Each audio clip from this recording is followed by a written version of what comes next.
ആകാശവാണി. നമസ്കാരം. വാർത്തകൾ വായിക്കുന്നത് തുളസീദാസ് പരമേശ്വരൻ.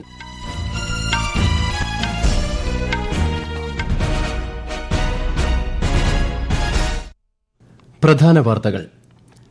റിപ്പബ്ലിക് ദിനത്തിന് മുന്നോടിയായി രാഷ്ട്രപതി ദ്രൌപദി മുർമു നാളെ രാജ്യത്തെ അഭിസംബോധന ചെയ്യും. എൻസിസി കേഡറ്റുകൾ, ഗോത്രവിഭാഗക്കാർ എന്നിവരുമായുള്ള പ്രധാനമന്ത്രി നരേന്ദ്രമോദിയുടെ കൂടിക്കാഴ്ച ഇന്ന് ന്യൂഡൽഹിയിൽ. അനധികൃത കുടിയേറ്റത്തെ ഇന്ത്യ പിന്തുണയ്ക്കില്ലെന്നും രേഖകൾ പരിശോധിച്ച് ഇന്ത്യൻ പൌരന്മാരെ തിരികെ എത്തിക്കാൻ തയ്യാറാണെന്നും വിദേശകാര്യ മന്ത്രാലയം. പാർശ്വവൽക്കരിക്കപ്പെട്ടവർക്ക് ഭരണഘടന ഉറപ്പു നൽകുന്ന അവകാശങ്ങൾ സംരക്ഷിക്കുകയാണ് കേന്ദ്ര സർക്കാരിന്റെ ലക്ഷ്യമെന്ന് കേന്ദ്രമന്ത്രി പ്രഹ്ലാദ് ജോഷി. വയനാട് പഞ്ചാരക്കൊല്ലിയിൽ കടുവയുടെ ആക്രമണത്തിൽ സ്ത്രീ കൊല്ലപ്പെട്ടു. കടുവയെ പിടികൂടുവാനുള്ള നടപടികൾ ത്വരിതപ്പെടുത്തി വനം വകുപ്പ്. പ്രദേശത്ത് നിരോധനാജ്ഞ. ഓസ്ട്രേലിയൻ ഓപ്പൺ ടെന്നീസിൽ വനിതാ സിംഗിൾസ് ഫൈനൽ മത്സരം നാളെ. ISL ഫുട്ബോളിൽ ഇന്ന് കേരള ബ്ലാസ്റ്റേഴ്സ് ഈസ്റ്റ് ബംഗാൾ പോരാട്ടം. വാർത്തകൾ വിശദമായി. റിപ്പബ്ലിക് ദിനത്തോടനുബന്ധിച്ച് രാഷ്ട്രപതി ദ്രൌപദി മുർമു നാളെ രാജ്യത്തെ അഭിസംബോധന ചെയ്യും. നാളെ വൈകിട്ട് 7 മണിക്കാണ് അഭിസംബോധന.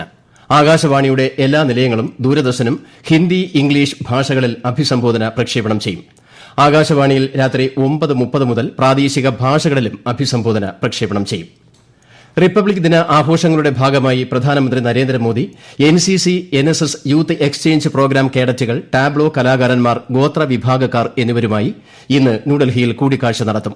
ഭരണഘടനയുടെ 75ാം വാർഷിക ആഘോഷവുമായി ബന്ധപ്പെട്ടുള്ള 2 നിശ്ചല ദൃശ്യങ്ങളും വിവിധ സംസ്ഥാനങ്ങൾ, കേന്ദ്രഭരണ പ്രദേശങ്ങൾ, മന്ത്രാലയങ്ങൾ, വകുപ്പുകൾ എന്നിവ ഒരുക്കുന്ന 31 നിശ്ചല ദൃശ്യങ്ങളുമാണ് പരേഡിൽ അണിനിരക്കുന്നത്. ഗോത്ര നേതാവായിരുന്ന ബിർസ മുണ്ടയുടെയും സർദാർ വല്ലഭായി പട്ടേലിന്റെയും 150ാം ജന്മവാർഷിക ദിനാഘോഷങ്ങളുമായി ബന്ധപ്പെട്ട് വിവിധ പരിപാടികൾ ഉണ്ടാകും. രാജ്യത്തിന്റെ വിവിധ ഭാഗങ്ങളിൽ നിന്നുള്ള 300 കലാകാരന്മാർ പരേഡിൽ വിവിധ പരിപാടികൾ അവതരിപ്പിക്കും. യുദ്ധഭൂമി നിരീക്ഷണ സംവിധാനമായ സഞ്ജയ് രാജ്യരക്ഷാമന്ത്രി രാജ്നാഥ് സിംഗ് ന്യൂഡൽഹിയിൽ ഫ്ളാഗ് ഓഫ് ചെയ്തു. സുതാര്യത ഉറപ്പാക്കുകയാണ് ഈ അത്യാധുനിക സംവിധാനത്തിന്റെ ലക്ഷ്യം. 3 ഘട്ടങ്ങളിലായി കരസേനയിൽ മാർച്ച് മാസത്തോടെ നിരീക്ഷണ സംവിധാനം നടപ്പിലാക്കും. കരസേനയും ഭാരത് ഇലക്ട്രോണിക്സ് ലിമിറ്റഡും സംയുക്തമായാണ് ഇത് നിർമ്മിച്ചത്. ഇത്തവണത്തെ റിപ്പബ്ലിക് ദിന പരേഡിൽ സഞ്ജയ് നിരീക്ഷണ സംവിധാനം അണിനിരക്കും. ദേശീയ നഗര സഹകരണ ധനകാര്യ വികസന കോർപ്പറേഷൻ ഓഫീസ് കേന്ദ്രമന്ത്രി അമിത്ഷാ മുംബൈയിൽ വെർച്വലായി ഉദ്ഘാടനം ചെയ്തു. അന്താരാഷ്ട്ര സഹകരണ വർഷം 2025 സെമിനാർ ഉദ്ഘാടനം ചെയ്ത അദ്ദേഹം പ്രധാനമന്ത്രി നരേന്ദ്രമോദിയുടെ സഹകാർ കെ സമൃദ്ധി എന്ന കാഴ്ചപ്പാടിന്റെ ഭാഗമായുള്ള വിവിധ പദ്ധതികൾക്ക് തുടക്കം കുറിച്ചു. 2025 അന്താരാഷ്ട്ര സഹകരണ വർഷമായി ആചരിക്കുന്നതിന് മുന്നോടിയായുള്ള വാർഷിക കലണ്ടറും ശ്രീ അമിത്ഷാ പ്രകാശനം ചെയ്തു.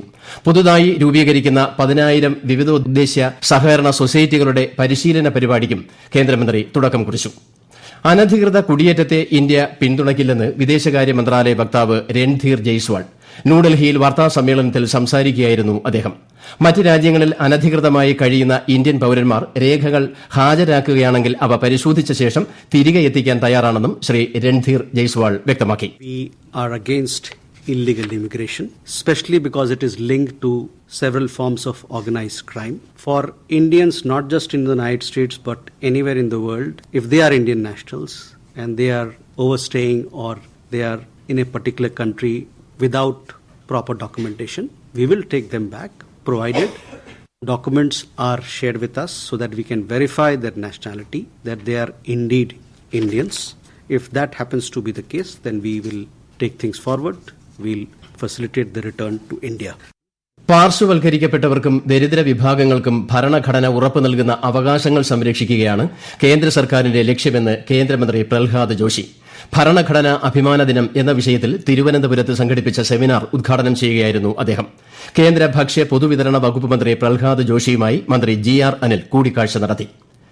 ജലസംരക്ഷണത്തിന് ഇന്ത്യ പ്രതിജ്ഞാബദ്ധമാണെന്ന് മാത്രമല്ല, ഈ നിർണായക മേഖലയിൽ പരിവർത്തനാത്മക വിപ്ലവത്തിന് നേതൃത്വം നൽകുകയും ചെയ്യുന്നുവെന്ന് ജൽശക്തി മന്ത്രി CR പാട്ടീൽ ദാവോസിൽ നടന്ന ലോക സാമ്പത്തിക ഫോറം 2025 ഇന്ത്യ പവലിയനിൽ മുഖ്യപ്രഭാഷണം നടത്തുകയായിരുന്നു അദ്ദേഹം. രൂക്ഷമാകുന്ന ജലദൌർലഭ്യം സാർവത്രിക വെല്ലുവിളിയാണെന്ന് പറഞ്ഞ അദ്ദേഹം മേഖലയിൽ അന്താരാഷ്ട്ര സഹകരണവും കൂട്ടായ പ്രവർത്തനവും ശക്തിപ്പെടുത്തണമെന്ന് ആഹ്വാനം ചെയ്തു. ഈ വാർത്തകൾ ആകാശവാണിയിൽ നിന്ന്. ആകാശവാണി വാർത്തകളും വാർത്താ അധിഷ്ഠിത പരിപാടികളും All India Radio News Thiruvananthapuram YouTube ചാനലിലും at All India Radio News Thiruvananthapuram Facebook പേജിലും AIR ന്യൂസ് _ തിരുവനന്തപുരം ഇൻസ്റ്റഗ്രാം അക്കൌണ്ടിലും at AIR news _ TVM X ഹാൻഡിലും ലഭ്യമാണ്. തെലങ്കാനയിലെ കരിംനഗറിൽ 24 മണിക്കൂറും കുടിവെള്ള വിതരണം ചെയ്യുന്ന ആദ്യ ജലവിതരണ പദ്ധതി കേന്ദ്രമന്ത്രി മനോഹർ ലാൽ ഖട്ടാർ ഉദ്ഘാടനം ചെയ്തു. കരിംനഗറിലെ 5 ഡിവിഷനുകളിലായി ആരംഭിച്ച പൈലറ്റ് പദ്ധതിയുടെ ചെലവ് 18 കോടി രൂപയാണ്. 12.35 കോടി രൂപ ചെലവിൽ നിർമ്മിച്ച മൾട്ടിപർപ്പസ് കെട്ടിടം, 22 കോടി രൂപ ചെലവിൽ നിർമ്മിച്ച സ്പോർട്സ് സ്കൂൾ സമുച്ചയം എന്നിവയുടെ ഉദ്ഘാടനവും അദ്ദേഹം നിർവഹിച്ചു. തിരഞ്ഞെടുപ്പിലെ ആൾമാറാട്ടവും കള്ളവോട്ടും കുറയ്ക്കുക മാത്രമല്ല, സമ്മതിദായകൻ തന്നെയാണോ വോട്ട് രേഖപ്പെടുത്തിയതെന്ന് ഉറപ്പാക്കുന്ന സംവിധാനമാണ് ബയോമെട്രിക് ഓതന്റിക്കേഷൻ എന്ന് മുഖ്യ തിരഞ്ഞെടുപ്പ് കമ്മീഷണർ രാജീവ് കുമാർ ന്യൂഡൽഹിയിൽ തിരഞ്ഞെടുപ്പ് കമ്മീഷൻ സംഘടിപ്പിച്ച ദ്വിദിന സമ്മേളനത്തിന്റെ സമാപന യോഗത്തെ അഭിസംബോധന ചെയ്യുകയായിരുന്നു അദ്ദേഹം. സമ്മതിദായകരുടെ ബയോമെട്രിക് വിവരങ്ങൾ ശേഖരിക്കുന്ന നടപടികൾ പുരോഗമിക്കുകയാണ്. വോട്ടെടുപ്പ് പ്രക്രിയ വേഗത്തിലാക്കുന്നതിനും പിഴവുകൾ കുറയ്ക്കുന്നതിനും EVMകൾ ഏറെ പ്രയോജനകരമാണെന്നും മുഖ്യ തെരഞ്ഞെടുപ്പ് കമ്മീഷണർ അറിയിച്ചു. As we turn our focus today to the future of elections, we are not merely engaging in an intellectual exploration, but assuming a collective responsibility to shape the destiny of electoral democracies worldwide. This is no gracious gesture, but an honest duty of all of us. That's our core duty to maintain the fairness, transparency, and accessibility, inclusivity in the elections without inducement.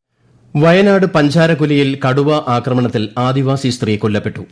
കടുവയെ വെടിവെച്ച് കൊല്ലുവാനുള്ള നടപടികൾ സ്വീകരിക്കുമെന്ന് മന്ത്രി AK Saseendran വ്യക്തമാക്കി. ഇതിനായി chief wild life warden ഉത്തരവ് നൽകിയിട്ടുണ്ട്. പ്രദേശത്ത് നിരോധനാജ്ഞ പ്രഖ്യാപിച്ചു. കുടുംബത്തിന് അർഹമായ നഷ്ടപരിഹാരം നൽകുമെന്നും മന്ത്രി വ്യക്തമാക്കി. രാജ്യത്തിനായി ജീവൻ ബലിയർപ്പിച്ച ധീര സൈനികരുടെ ഓർമ്മയ്ക്കായി കോഴിക്കോട് പുത്തഞ്ചേരിയിൽ നിർമ്മിച്ച യുദ്ധസ്മാരക മന്ദിരം കേന്ദ്ര സഹമന്ത്രി സുരേഷ് ഗോപി നാടിന് സമർപ്പിച്ചു.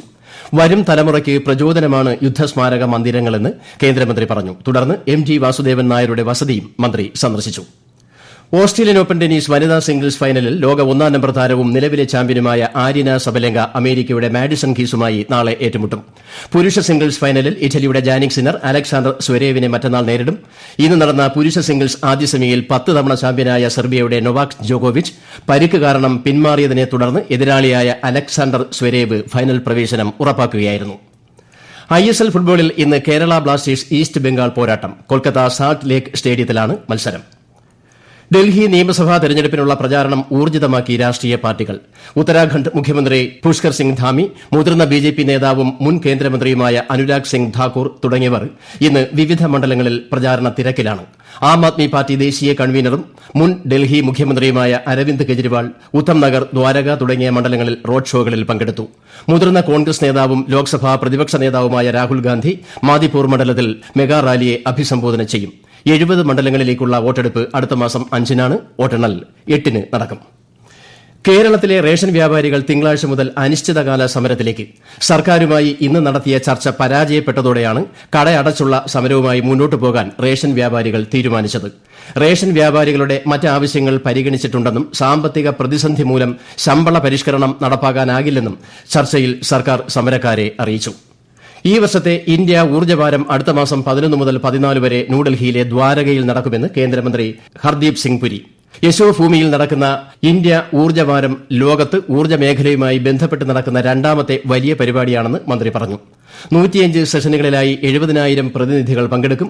US, Russia, Japan, Germany, UK, Netherlands എന്നീ രാജ്യങ്ങളിലെ വിദേശ പ്രതിനിധികളും പരിപാടിയിൽ പങ്കെടുക്കുമെന്ന് ശ്രീ ഹർദീപ് സിംഗ് പുരി അറിയിച്ചു. ഇന്തോനേഷ്യൻ പ്രസിഡന്റ് പ്രബോവോ സുബിയാന്തോയുമായി വിദേശകാര്യമന്ത്രി ഡോക്ടർ S. ജയശങ്കർ ന്യൂഡൽഹിയിൽ കൂടിക്കാഴ്ച നടത്തി. ഇന്ത്യയുടെ 76ാമത് റിപ്പബ്ലിക് ദിനാഘോഷത്തിൽ മുഖ്യ അതിഥിയായ ഇന്തോനേഷ്യൻ പ്രസിഡന്റിന്റെ പങ്കാളിത്തം ഇരു രാജ്യങ്ങളും തമ്മിലുള്ള അമൂല്യമായ സൌഹൃദത്തിനുള്ള ഉചിതമായ ആദരമാകുമെന്ന് ഡോക്ടർ ജയശങ്കർ സമൂഹമാധ്യമത്തിൽ കുറിച്ചു. പ്രധാന വാർത്തകൾ വീണ്ടും. റിപ്പബ്ലിക് ദിനത്തിന് മുന്നോടിയായി രാഷ്ട്രപതി ദ്രൌപദി മുർമു നാളെ രാജ്യത്തെ അഭിസംബോധന ചെയ്യും. NCC കേഡറ്റുകൾ, ഗോത്ര വിഭാഗക്കാർ എന്നിവരുമായുള്ള പ്രധാനമന്ത്രി നരേന്ദ്രമോദിയുടെ കൂടിക്കാഴ്ച ഇന്ന് ന്യൂഡൽഹിയിൽ. അനധികൃത കുടിയേറ്റത്തെ ഇന്ത്യ പിന്തുണയ്ക്കില്ലെന്നും രേഖകൾ പരിശോധിച്ച് ഇന്ത്യൻ പൌരന്മാരെ തിരികെ എത്തിക്കാൻ തയ്യാറാണെന്നും വിദേശകാര്യ മന്ത്രാലയം. പാർശ്വവൽക്കരിക്കപ്പെട്ടവർക്ക് ഭരണഘടന ഉറപ്പു നൽകുന്ന അവകാശങ്ങൾ സംരക്ഷിക്കുകയാണ് കേന്ദ്ര സർക്കാരിന്റെ ലക്ഷ്യമെന്ന് കേന്ദ്രമന്ത്രി പ്രഹ്ലാദ് ജോഷി. വയനാട് പഞ്ചാരക്കുലിയിൽ കടുവയുടെ ആക്രമണത്തിൽ സ്ത്രീ കൊല്ലപ്പെട്ടു. കടുവയെ പിടികൂടാനുള്ള നടപടികൾ ത്വരിതപ്പെടുത്തി വനം വകുപ്പ്. പ്രദേശത്ത് നിരോധനാജ്ഞ. ഓസ്ട്രേലിയൻ ഓപ്പൺ ടെന്നീസിൽ വനിതാ സിംഗിൾസ് ഫൈനൽ മത്സരം നാളെ. ISL ഫുട്ബോളിൽ ഇന്ന് കേരള ബ്ലാസ്റ്റേഴ്സ് ഈസ്റ്റ് ബംഗാൾ പോരാട്ടം. വാർത്തകൾ കഴിഞ്ഞു. അടുത്ത വാർത്താ പ്രക്ഷേപണം രാത്രി 8:35.